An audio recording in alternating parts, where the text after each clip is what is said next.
Good to go. All. And if you wish to receive credits for CMEs or CEUs, please announce yourself over the phone or in the chat box. We'll do a roll call here in just a moment to give you that opportunity. If you wish to join both by video and audio, it'd be great. If you do have a webcam, we'd love to see your face. And these are the icons right here to be able to do that. These are our disclosure and accreditation statements. And we do have case consultation reimbursement opportunities through Molina and Blue Cross. If you're interested, please contact me or my supervisor, Kevin Worling. So let's just give you a moment to announce yourself over the phone or in the chat box. See Sarah. Hi, Sarah. It's Melissa Mason. Hello, Dr. Mason. Hi there. Hello, Dr. Mason. Sorry, I can't be with you today. Quite all right.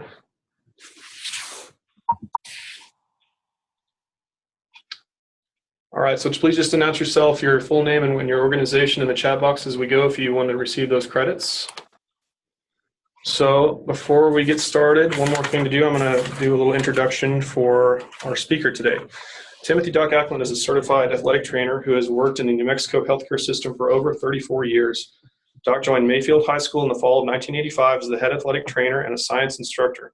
Doc's a member of the New Mexico State and University Athletic Training Education Program and served as one of the first clinical instructors of the program. He also served on the NMATA Board of Directors for all but 2 years of the organization's existence. He has served on the Convention Committee 3 terms as the Southern Representative, 1 term as the Secretary-Treasurer, 2 terms as the Vice President, and 2 terms as the President. He continues to be instrumental in the training and education of all student athletic trainers, as well as serving a mentor to many currently in the field. Doc retired as the head athletic trainer at Mayfield High School in 2012 and was inducted into the Rocky Mountain Athletic Trainers Association and the New Mexico Athletic Trainers Association Hall of Fame in 2013. He continues his work for New Mexico athletic trainers as a policy and practice advocate, and he is currently the chairman of the New Mexico Athletic Trainers Board through the NMRLD regulation and licensing boards. With that, go ahead and take it away there. Appreciate it. Thank you very much. Our talk today will be about concussions. There's a couple of things I'm going to cover, talking about diagnosis, the SCAT-5 process, as well as sideline evaluation and also clinical assessment. This SCAT-5 is the form that is being used currently for all healthcare providers who are dealing with concussions. This was set up by the Berlin Summit of 2016.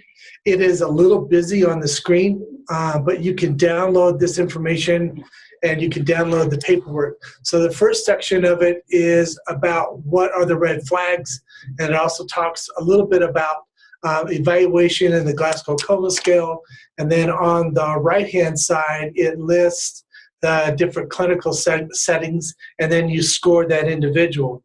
The next sheet is the cognitive setting, and this is extremely important for people to understand because the cognitive setting that is found on a concussion is actually a long-term setting. So you need to understand the cognitive reactions that occur within the concussion.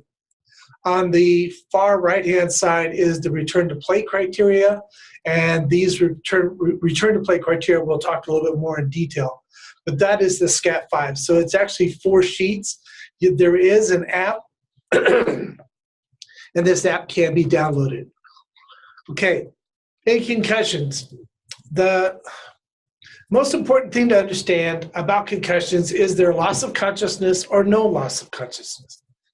About 90% of them are not loss of consciousness. That doesn't necessarily mean it doesn't indicate its severity. And in most cases, unless there are other symptoms that indicate it, CT scans do not show anything in the ER or at the doctor visit. This is quite ironic because one of the first things you're going to do when you have them in the ER is that they're going to send them for CAT scans. And it's going to come back as negative, and then the ER doc is probably going to say, well, I don't think it's concussion. Well, there are, but you have to understand the symptoms. And a lot of the symptoms are masked due to stressor presence. Now, what are these stressors? Remember that if this is an athlete that's participating in a game on Friday night and they know that they have a playoff game the following week, they want to try to return back to play as soon as they can so they can play in the game. The parents might pressure the coaches to get them back into the game.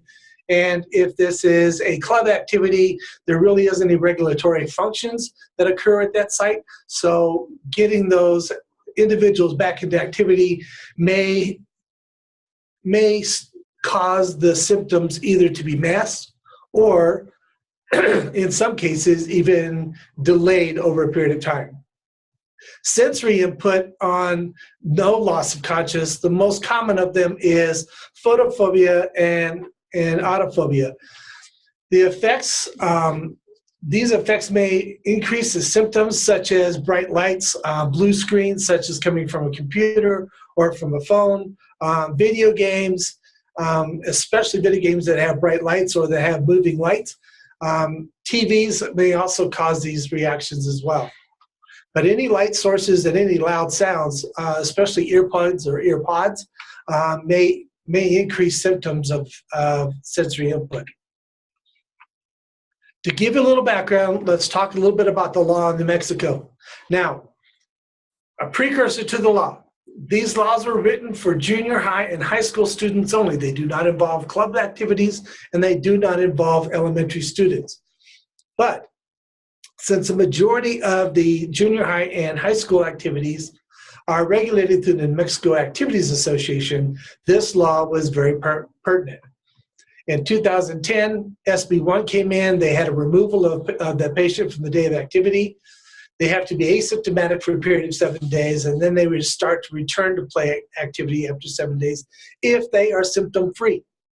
There is a loophole in this. It doesn't say that they have to be symptom-free on the return to play criteria. So if the next day they show up and they don't have any signs or symptoms, they can start the return to play criteria.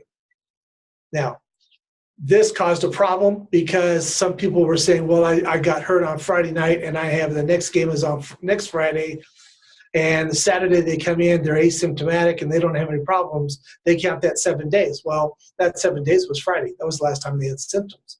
So they got to play on Friday night. Well, that's a problem. Because a lot of these symptoms don't necessarily show up for anywhere between 24 to 48 hours, especially the cognitive symptoms. And those were a problem with that. So in 2017, with the help of Senator Souls and Senator O'Neill, we opened up something called SB 38. They have to be removed from diagnosis. On the day of diagnosis, they have to be asymptomatic for a period of 240 hours, now, or 10 days. This 240 hours actually came from the American PEDx Society. Now, the AAP decided that most young children have symptoms for about 10 to 14 days. So we took the lower time of that, which is 10 days.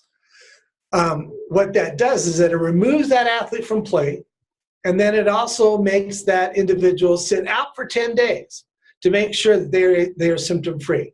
And they cannot return unless they have a clearance from the healthcare provider.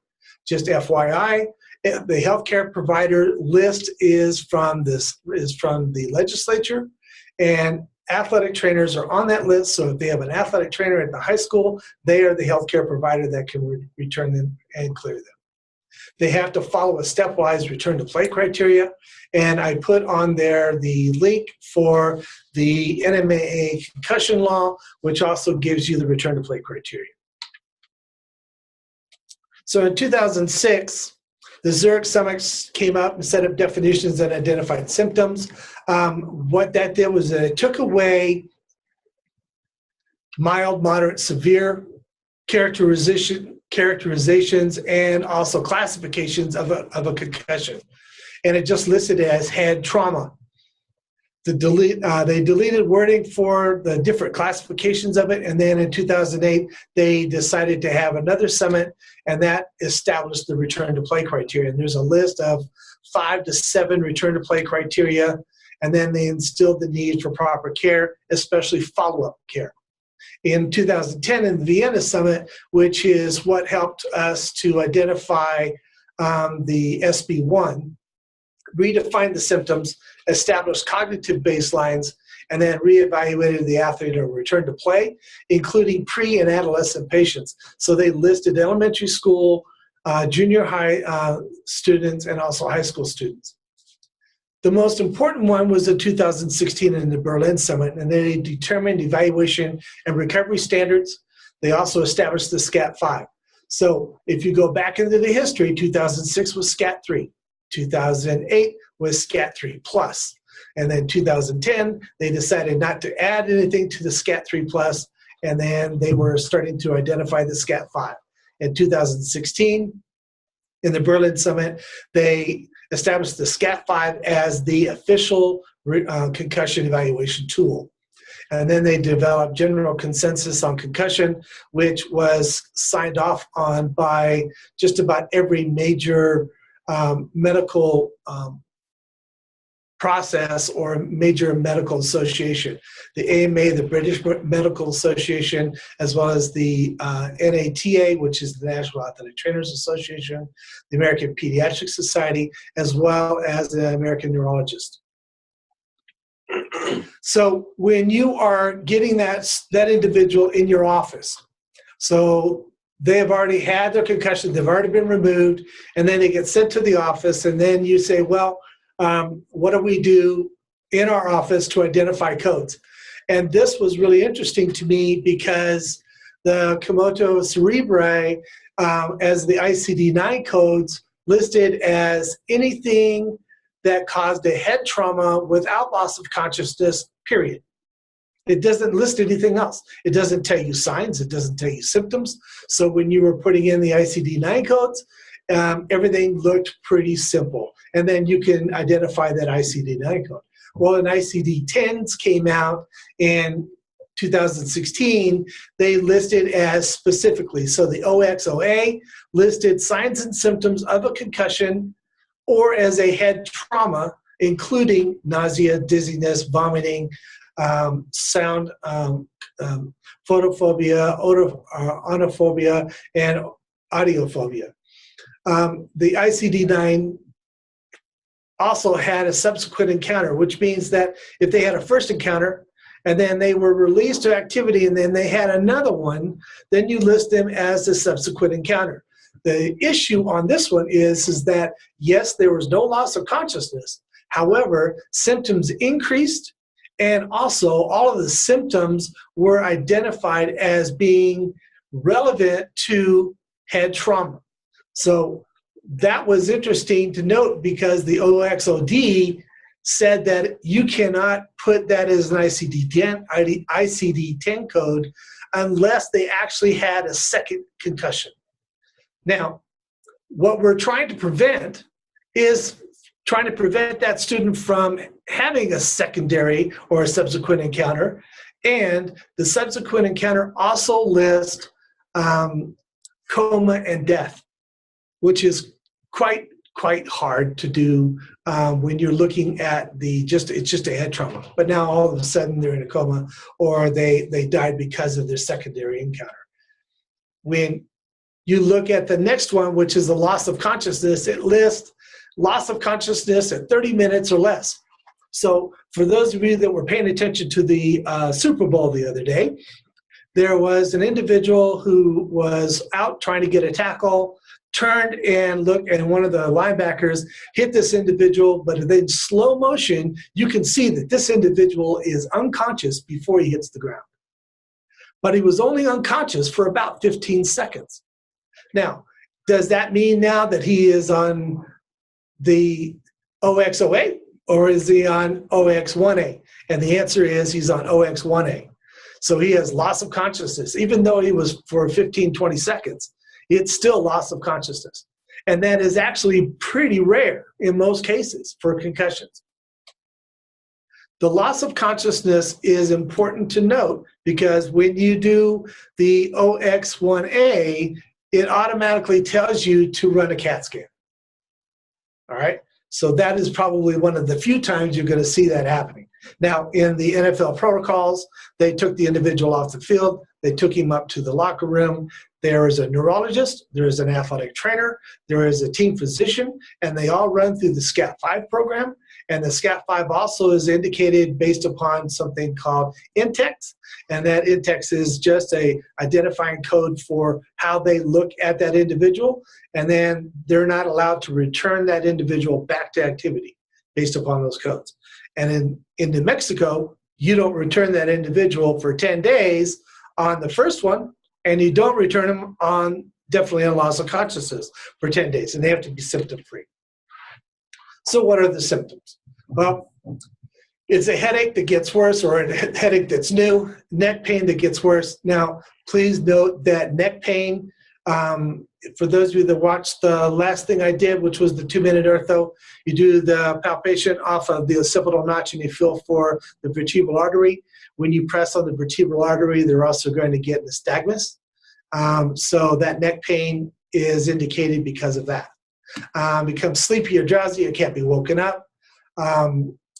Typically can't recognize people or places, feels nauseated or dyspnea.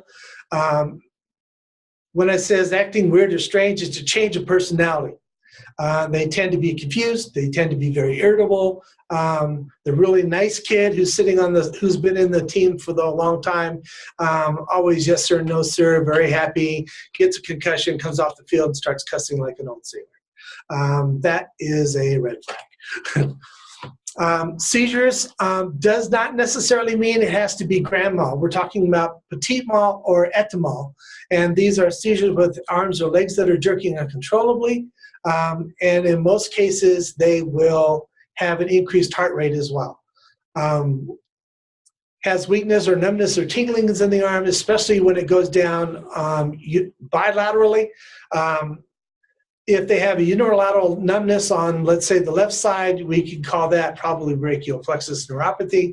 But when they have one arm and one leg, and you have bioparalygic, those are good indicators there's something else going on with the spinal cord. If they have face, 9 times out of 10, it's going to be looking like a Bell's palsy, and it's typically on the right side. Is unsteady walking or standing and has slurred speech. These are all symptoms that are listed under the SCAT-5 protocol, so you'll list them either having them or not having them. And these are not subjective, these are objective. This is what you observe. Cognitive symptoms. These are the ones that are hard to deal with because they're having troubles with concentration. So on the SCAT-5, there's a list of cognitive reactions, and you give them a list of numbers. I almost always give my students a list of 5 words to remember. Don't necessarily have to be in any shape or form. And then I have them give them a series of 3 numbers and then a series of 5 numbers. And then they have to repeat those numbers in reverse as well as forward.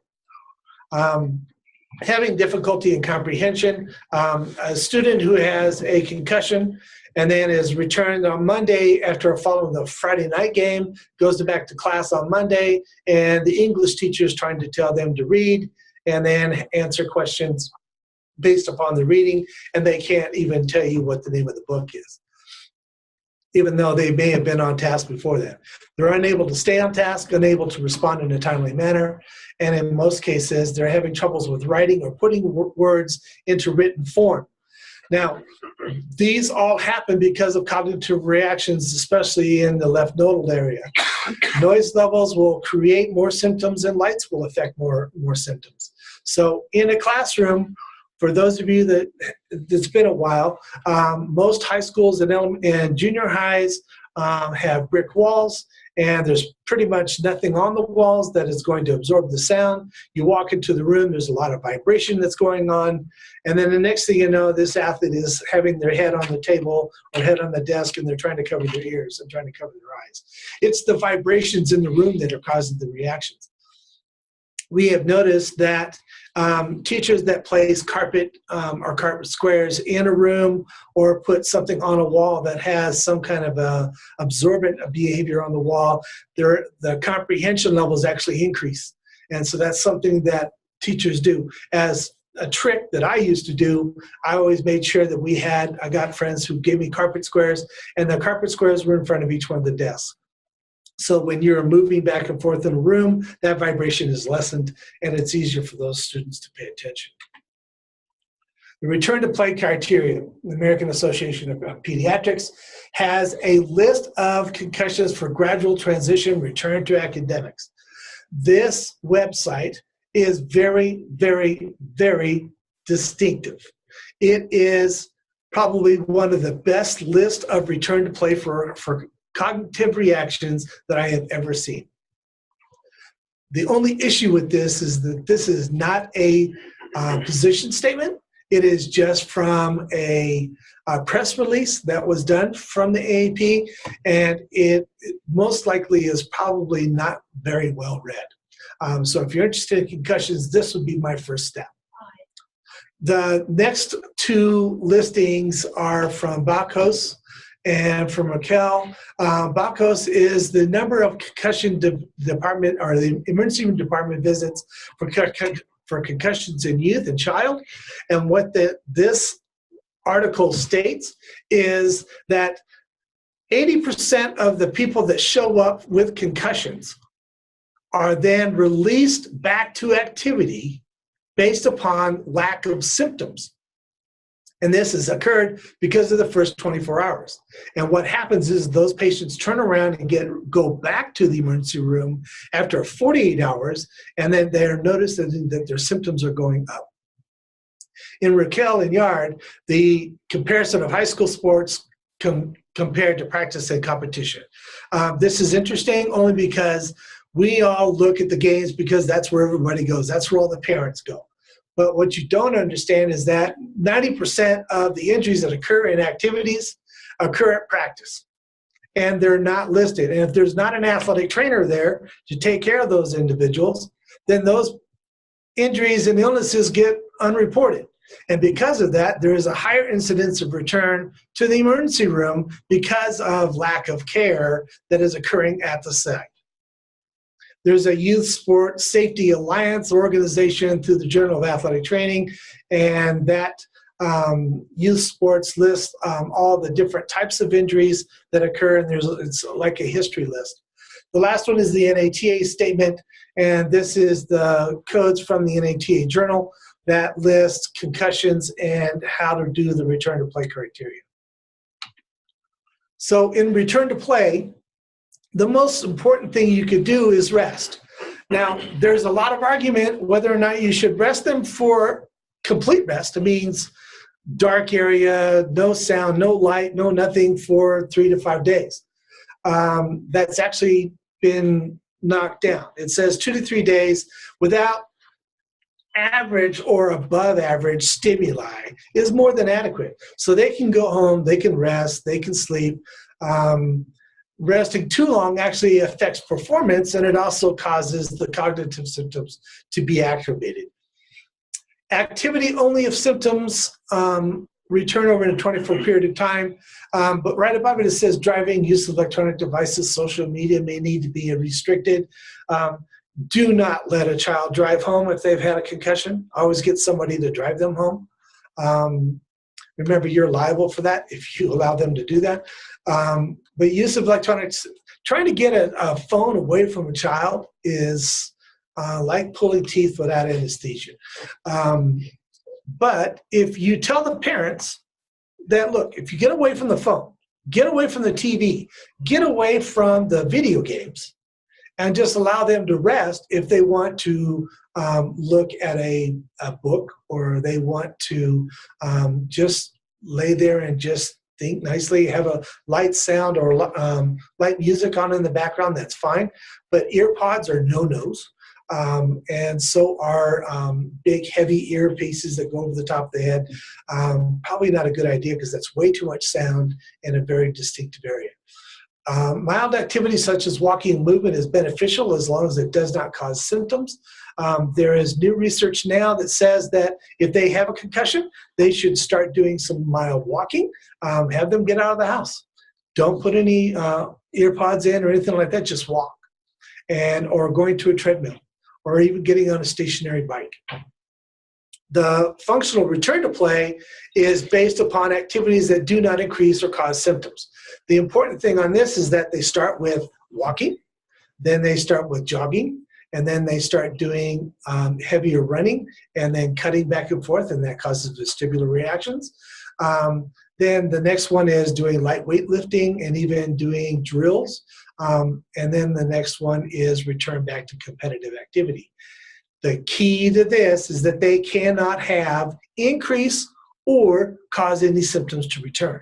If they do, they have to go back 24 hours. And they have to hold off of those symptoms for 24 hours. If they started walking and they didn't have any problems for 24 hours, then they can start jogging.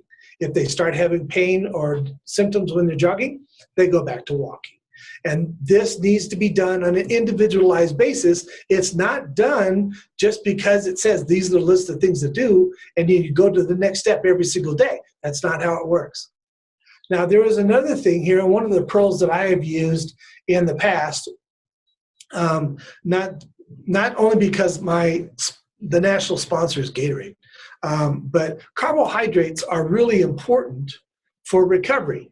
And what they found is that in the Boston Journal of Sports Science, it listed that there were 3 main studies done that said that carbohydrates increase the ability of the ATCs and the ATPs to be affected within the brain, thereby allowing the brain to heal faster. But we're talking about 23% to 24% carbohydrates, i.e. Gatorade, Powerade, even Pedialyte. So giving these athletes carbohydrates actually increases the recovery response of the concussions. So this is a sheet on concussion information, the signs to watch for, the gradual return to play, and then you'll see on the left-hand side, about 3/4 of the way down, there's a list of 6 different things that talk about return to play. Now, each one of them notes that the period of days of rest is important, but making up and physical activity should be done on each segment. So if they have signs or symptoms, they can do these activities. If they have no symptoms, they can go to the next one. I use a checklist. So I put a little box on the side of the list of return to play activity, and then I also have a space where it has the date. So if they come in, they start doing some light activity, put them on a stationary bike, and they're doing really good. They're drinking their Gatorade, they're eating normally, however normal a teenager eats. And they have normal conversations with you while they're on the bike.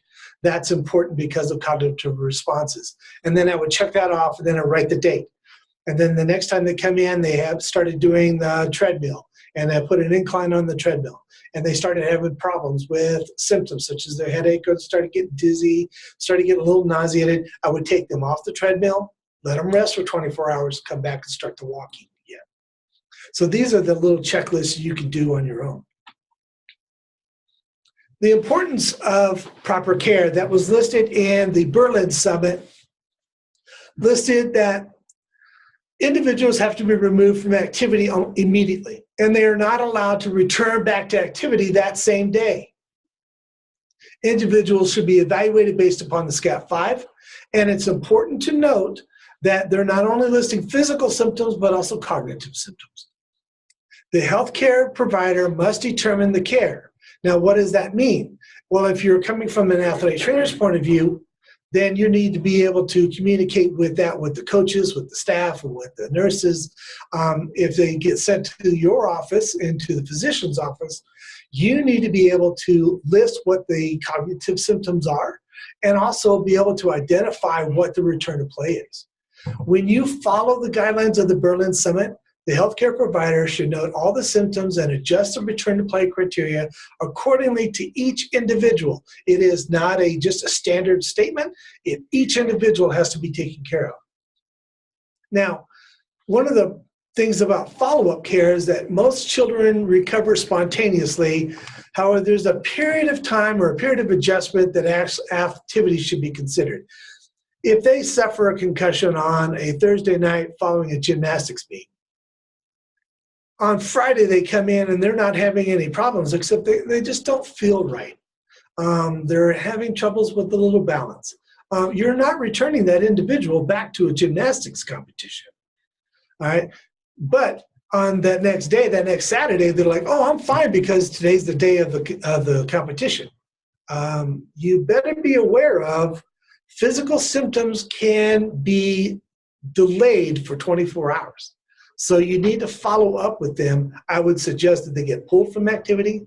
They should be left out of activity until all the symptoms are done, including all the cognitive symptoms. How well are you doing in school? How well are you doing with your math test? Did you do your homework last night? Did you have any problems with your homework? You may even want to consider talking with the school and finding out if there's a 504 that can be done. Typical recovery, unfortunately, for pre-adolescent and adolescent age, according to the American Academy of Pediatrics, is 2 to 4 months. The CDC even says that a 2-month period of time should be indicated for a concussion. So why are we letting these students back into activity? That's what scares me. Because when those kids come to me, 9 times out of 10, they're going to be out for at least 2 weeks, maybe 3, maybe 4. So there's at least a month going on. But there's other symptoms, especially the cognitive symptoms, that need to be monitored and adjusted. Return to activity can lead to subsequent encounters, and it can also lead to increasing symptoms and CTE behavior. There was a group of football players, 5- and 6-year-old, playing full contact football in Texas. There were 2 individuals that ran into each other at a football game. Both of them passed out. Neither one of them were transported by ambulance. Neither one of them were transported by their parents. Neither one of them had any type of health care for a period of 24 hours until the following day when one of the individuals started throwing up and starting having some dizziness and some nausea and then continued to throw up. So the parents got concerned, took him to the hospital. They did a CAT scan and nothing showed up. Well, they took the kid back home. The following day, not only did his headache get worse, but he started rolling. He got so much pain that his neck started hurting and his spine started hurting. And then they took him back to their family physician. The family physician then did the SCAT-5 on the individual and realized that this individual had a severe case of symptoms and also was having some severe cognitive reactions. Unfortunately, this individual was then placed in a hospital in a coma reactive position, and after 7 days following the concussion, he passed away. They did an autopsy, and what they found is that he had 5 separate CTEs in the brain due to repetitive contact. The second one did not have any symptoms at all for a period of 24 hours, and then after 24 hours, this happened on a Thursday night, and then on Saturday evening, he started having a lot of pain and discomfort. They took him to the hospital. When they ran the CAT scan, they found that he had a subdural hematoma. He was then removed. By the way, that both of those parents sued that group of football. It's a youth football organization, and sued them for lack of proper care. So patients and parents, you're involved.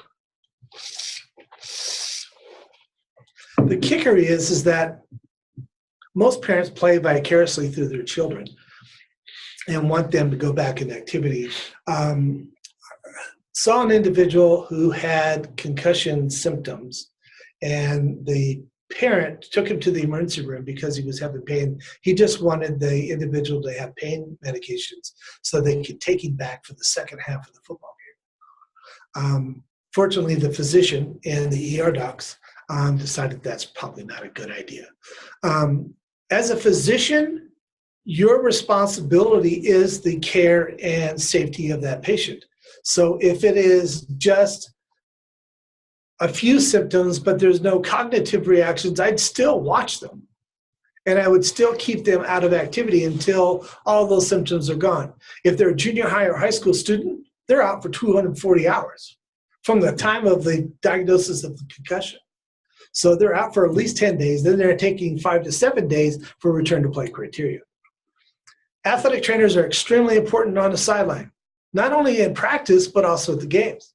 But as you noted, that 90% of the injuries occur at practice. So why isn't there somebody who is trained to take care of those individuals at that practice? So if your high school doesn't have an athletic trainer and they're not present at practice, you're putting that child at risk.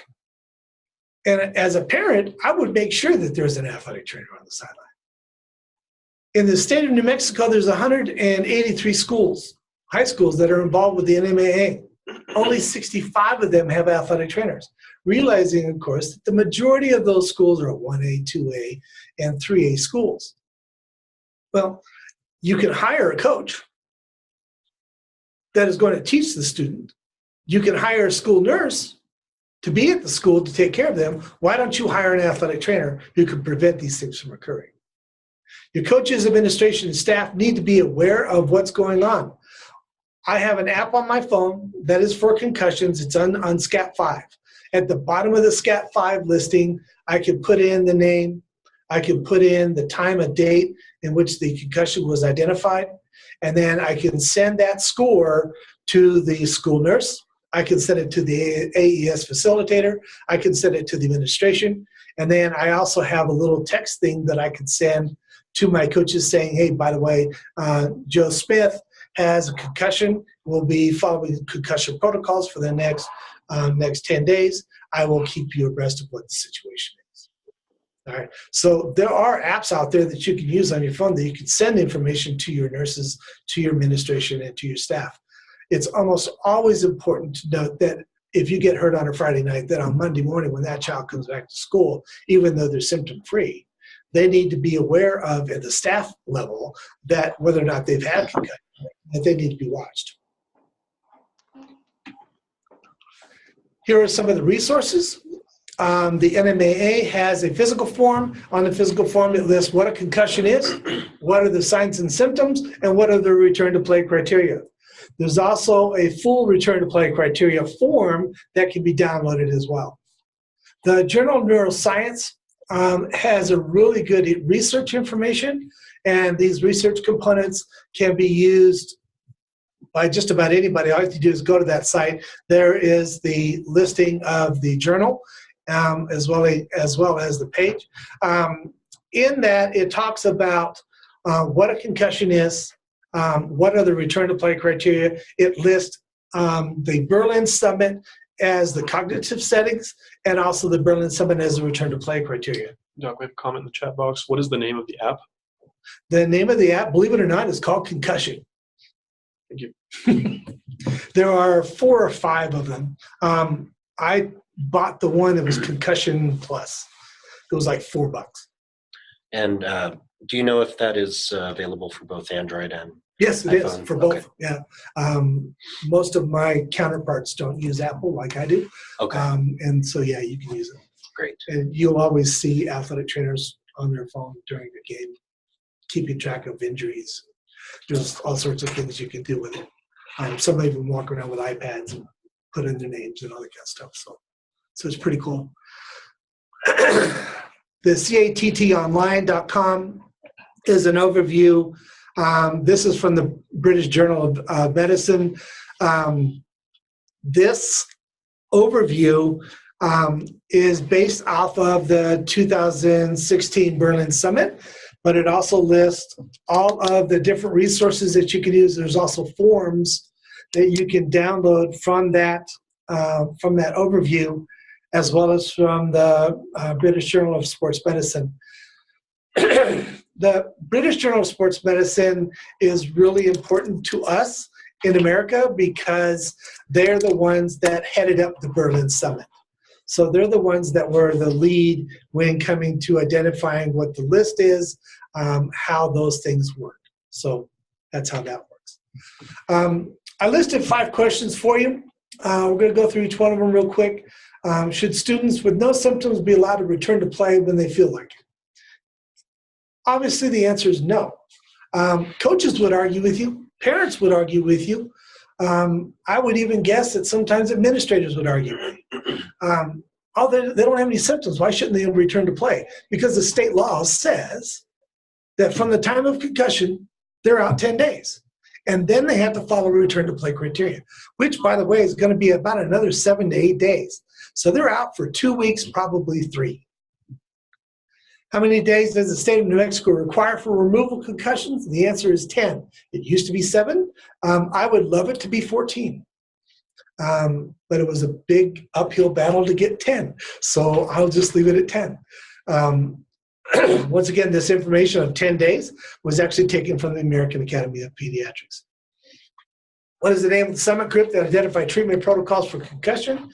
And the answer would be Berlin. Even though Prague did list treatment protocols, it didn't list why, whereas the Berlin Summit listed why. Does sound and light affect symptoms? And the answer is very much so, yes.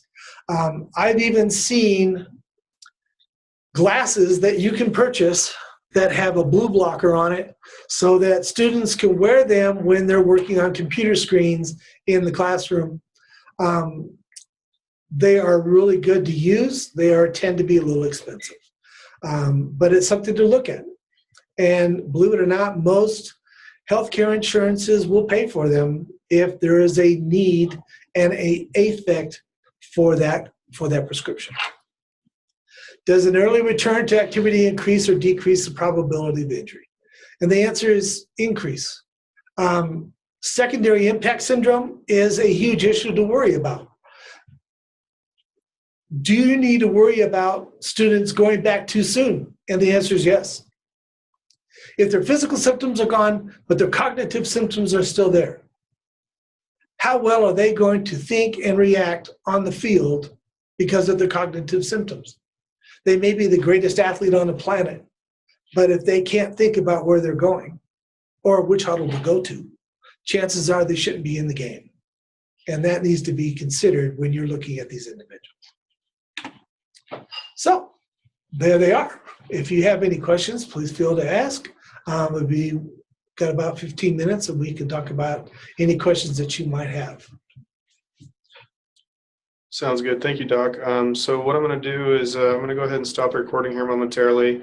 And obviously, if anybody has any questions for Doc, please feel free to ask over the phone or in the chat box. We'll stick around and do that for a minute.